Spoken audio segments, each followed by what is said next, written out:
because I'm a veteran. Amen. Okay. Thanks for coming out today. What a great day, huh?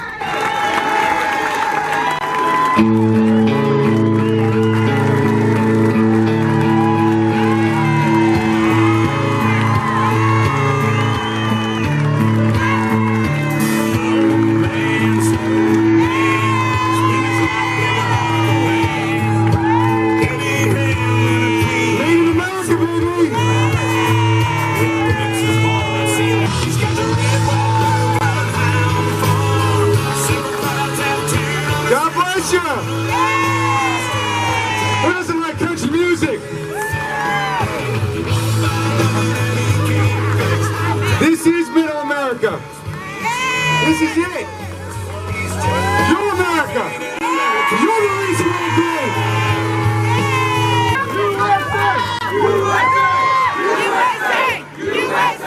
USA!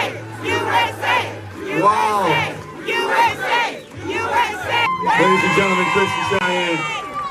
Oh, say, can you see by the dawn's early light what so proudly we held at the twilight's last gleaming, whose broad stripes and bright stars through the perilous fight on the ramparts we watched were so gallantly streaming. How good are they? Unbelievable. Try to get this set up right. Wow. This is unbelievable. This is overwhelming. Thank you so very much. For anyone out there that doesn't think that Staten Island and Brooklyn have the best people, the most loyal people in the world, they just haven't been here and they've obviously never met you. God bless you. I want to thank all of you for coming. I want to thank all my supporters. You've been with me through thick and thin. From the bottom of my heart, thank you. To all my fellow veterans, thank you for your service. Thank you for your sacrifice. And thank your families for their sacrifice as well. Welcome home, my brothers and my sisters. Semper Fi. Ladies, gentlemen, friends, one of my greatest blessings, and I've had many, has been getting to know all of you, becoming friends with all of you, and representing all of you. Throughout my entire life, I've had service intertwined, but the highlight has always been, and is most certainly, representing you as your congressman.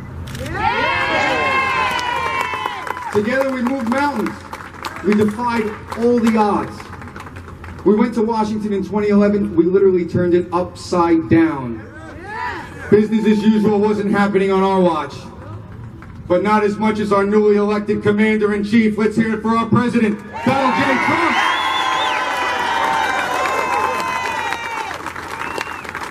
But before we discuss our future, let's take a stroll down memory lane. Remember what all the pundits said, all the brilliant strategists, when we first announced in 2010 that I had no chance? Remember that? Even the media, they wouldn't give us more than a 3% outside chance of victory. They said you can never beat the entrenched, popular, well-funded Democrat powerhouse, Mike McMahon. They said we would never raise the money. Could never get our name out there, could never be competitive. What they said is, we could never win. Even if he wins, he won't go the distance. I'll never forget, never go the distance. We had the GOP overwhelmingly against us. DC, locally, they were all against us. But boy, were they wrong. Yes. Here's a newsflash for all of those pundits. Michael Grimm always goes the distance. I was raised and I was trained to go the distance. So with you behind me, there isn't anything we can't do. We will go the distance.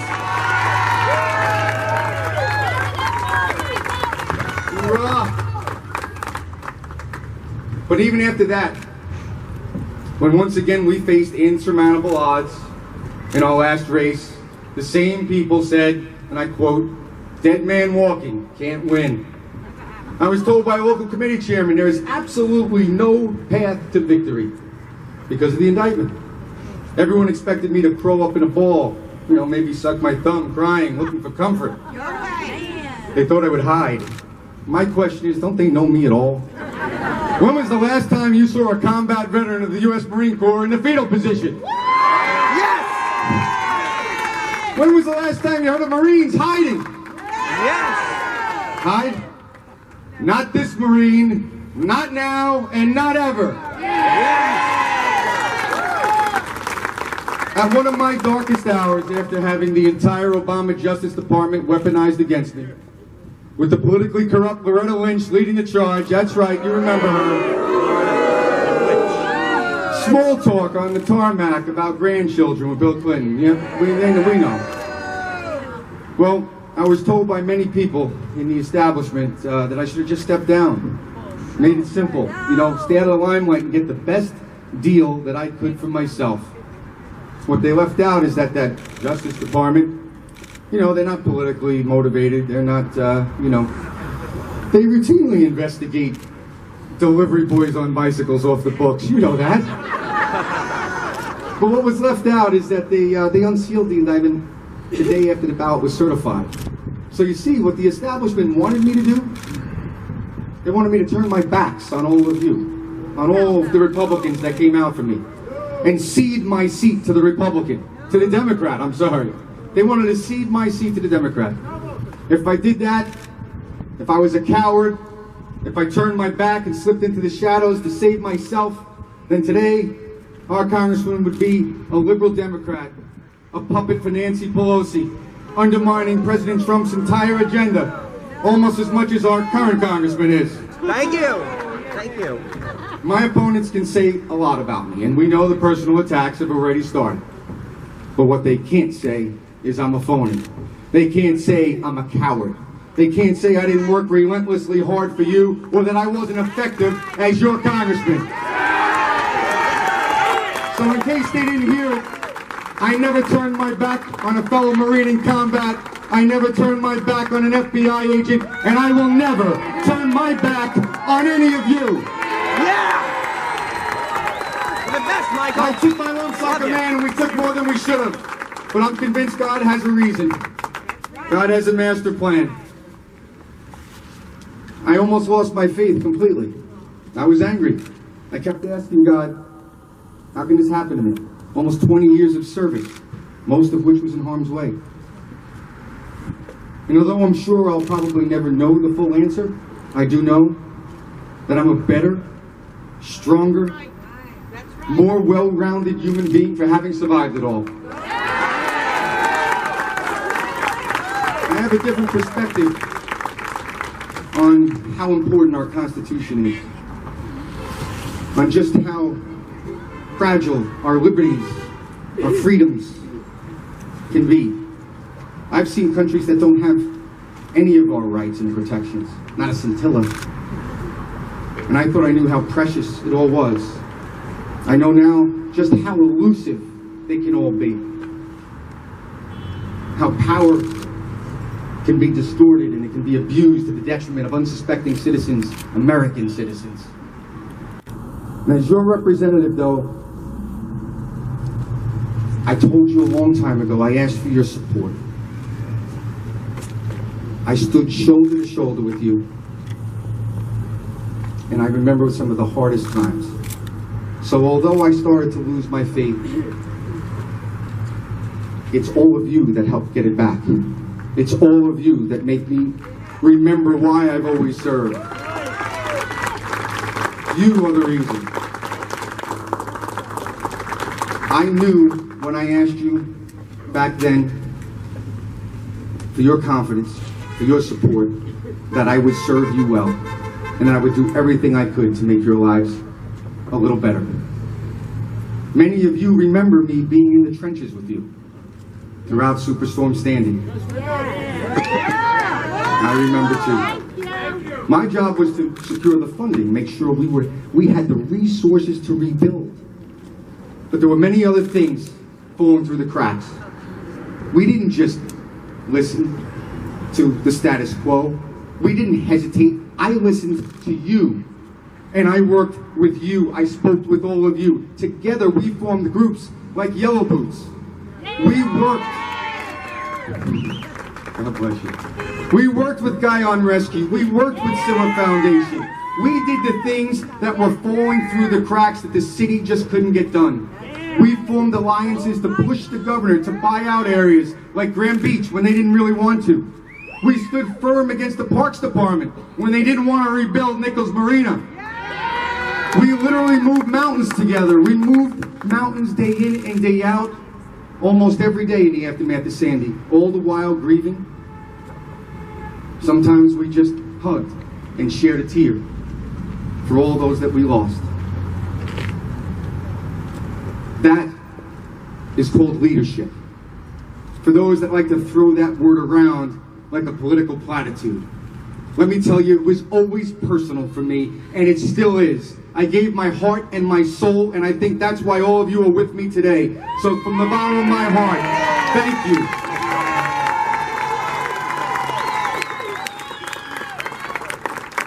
As your representative, we've made national history.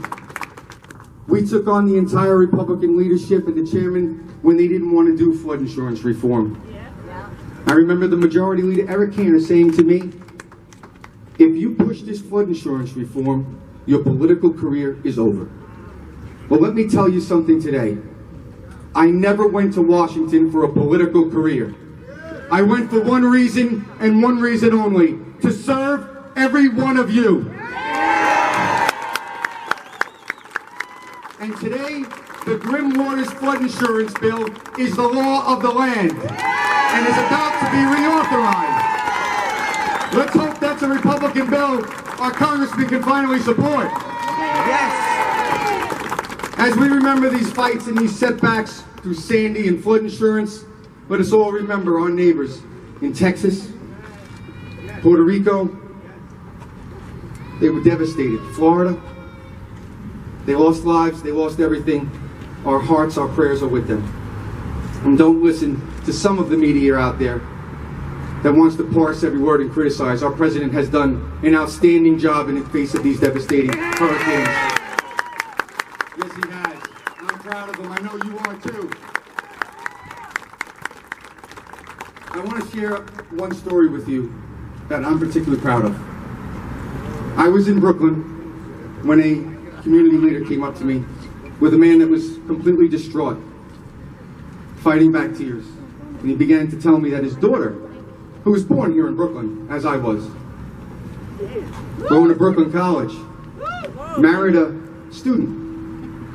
He was of Yemeni descent, and he wanted to go back to his homeland, so he talked her into taking a semester off.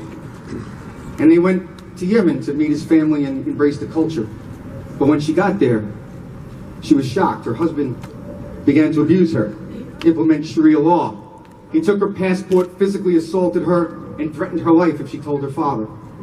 Her father said, as he fought back his tears, there's nothing that can be done. The State Department told the 2 U.S. senators, there's nothing we can do. She went to the U.S. Embassy. They explained the law of the land in Yemen is a woman, a wife, has to have an exit visa from her husband to leave, his permission. And that was the law. I spent several weeks contacting Yemen officials, working day and night, making the calls in the middle of the morning because of the time difference.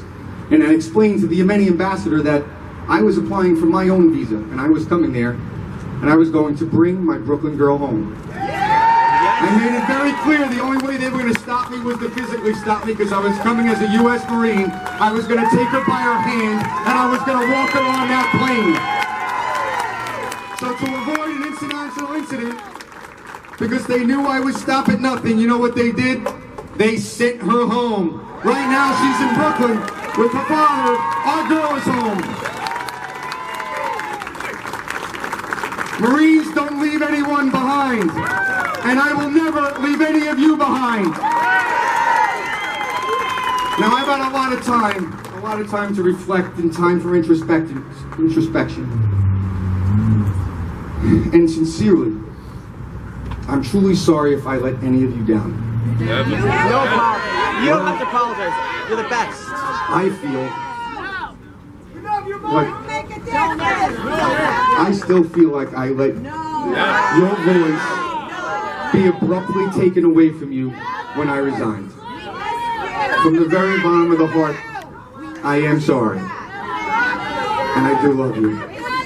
We love you too. You're the best. But never in my wildest dreams did I ever imagine that an extremely common Department of Labor civil matter could be twisted against me politically. It was a witch hunt because of that damn Barack Obama. But ultimately, you're right, it was. But ultimately, I'm responsible. We got your back, Mike. I wish I could take it all back. In all sincerity, I wish I just closed the restaurant and lost everything, rather than put any of you through all of that with me. I wish I was perfect, but I'm not. I'm just a kid that was born in Brooklyn to a lower middle class family that struggled. My father worked 2, often 3 jobs. He could barely read or write. He was my hero.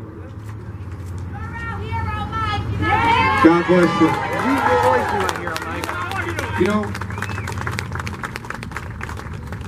he worked hard, and he taught me to work hard. I remember when I was 11, I had my first job. Yeah, okay, it was off the books. But I stocked shelves, and I delivered groceries to seniors that couldn't get out of their house, and I made tips. And I'm going to tell you something, I never thought, and I still don't, I never thought that the people that hired my father on the weekends or hired me when I was 11 were criminals. But,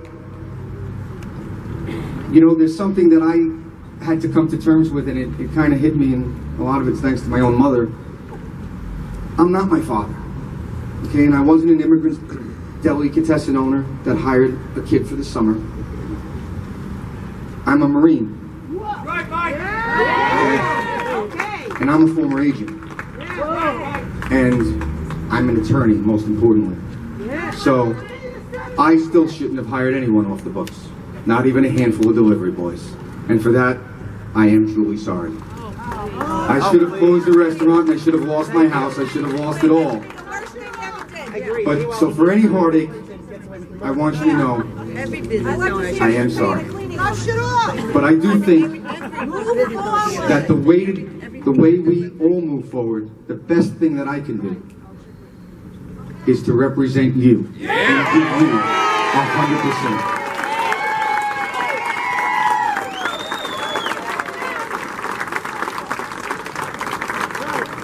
And I believe that I will not be judged by my transgressions, but how I rebound in spite of them. I have a lot to offer, and I know that my leadership is still sorely needed. Right here in Staten Island, in Brooklyn, and in Washington, where the swamp still needs to be drained. Yes! Let's start right here with my opponent, Danny Donovan. Our president needs help draining that swamp, Yes! and I plan on helping him. Now I know, my opponent's a nice guy, right? A bit of a sweetheart. But let me tell you something, he's never gonna get anything done. Not ever. And in Washington, nice guys finish last. Niceness is perceived as weakness. Thank you. And the truth is, he only became your congressman because it fell in his lap. He never wanted it. That's an irrefutable fact. Never in a million years would he have taken on McMahon. Not one. He doesn't get up to bat. He rides the bench. Everyone in D.C. knows decisions are being made at the table, and he's not even in the room. I was sitting at that table. In the past 2.5 years, you really haven't seen him much. But all of a sudden now, because he fears my candidacy, he's suddenly starting to show his face. Well, he's been retired in place. I think it's time for him to officially retire. He's done enough to undermine our president's agenda. He's done enough to undermine the pro-American agenda. Yes. So after much thought and a lot of soul searching, I just can't sit on the sidelines and watch Donovan tear down everything that I built and turn his back on our Second Amendment. He didn't fight to get this seat from the Democrats, and he's done nothing to grow and build our party. As far as I'm concerned, he's just been a little too busy siding with the Democrats against our president and an agenda that finally puts you and America first. It's been a breath of fresh air that we finally have a president that's is not afraid to say thank you to God. He's not afraid to say a prayer. It's music to my ears when I hear the president speak about America being the greatest nation in the world. We are the greatest nation in the world. Amen. USA. USA. He wants to rebuild us. USA. He wants American workers building it. Buy it here, make it here, build it here. That's America. And after 8 years of the Obama presidency, we need him. We need to restore our place on the world stage. And I intend to be a part of it. Yes. I feel it's my duty to protect our president's back and to advance his agenda. I know I can bring passion and resolve to Washington that the Republican Party sorely needs. I know that the fire in my belly is still burning more than ever. Yes, I'm matured, I'm tempered, and I'm wiser. But I'm still the same guy that you know that's yearning to serve you every chance I get. You have my commitment.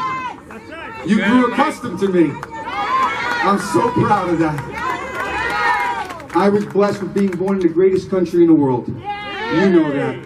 And now we're blessed with a president that loves it as much as we do.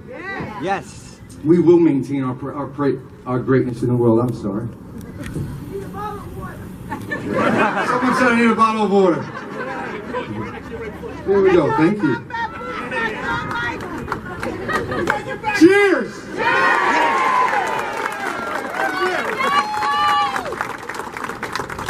We're facing insurmountable odds around the globe. Right here in our backyards as well. True, pure, unadulterated leadership. The passion combined with relentless work ethic and a strong resolve is the way we will meet those challenges. Whether it's North Korea, whether it's global Islamist terrorism, whether it's the massive opioid and heroin epidemic that's tearing our communities apart, I'm ready with all of you to abound all of these threats. With your help and your support, we can, I'm confident, once again, we can move mountains together. We can help drain the swamp. We can have our voices heard louder than ever from the top of the Capitol in Washington, D.C. I'm not hiding.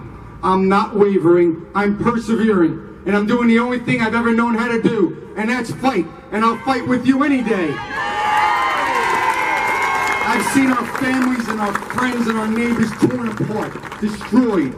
Our neighborhoods seen crime rates increasing, and the overdoses continue to rise. When will it ever end, you wonder? Many just are praying for it to go away. The answer is leadership, and I give you my word. With you, I will lead the charge. We will have an effective and comprehensive way of tackling this horrific affliction and epidemic. With you, we can overcome it. And I will make it personal, because it's always been personal for me. And I will not rest until we can all rest. Yes. So in 2010, I asked you to trust me to be your representative, and I promised you that I would take the seat back from the Democrats. I asked you for your confidence because I would serve you well. I told you then I was running for Congress for the exact same reason that I enlisted in the United States Marine Corps.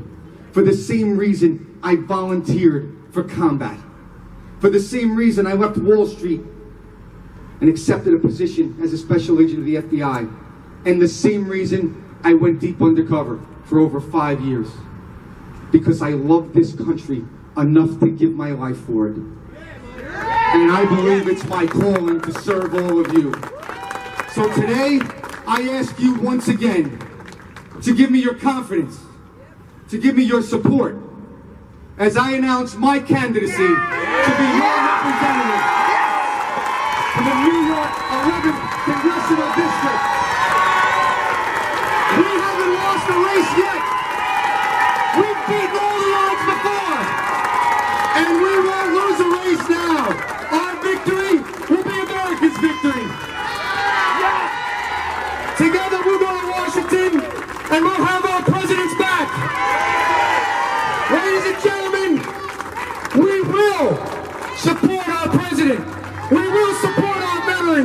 We will support the hardworking men and women that make this country great, and I will never stop supporting you. God bless you. God bless our president, Donald J. Trump. God bless America. I love you. Thank you.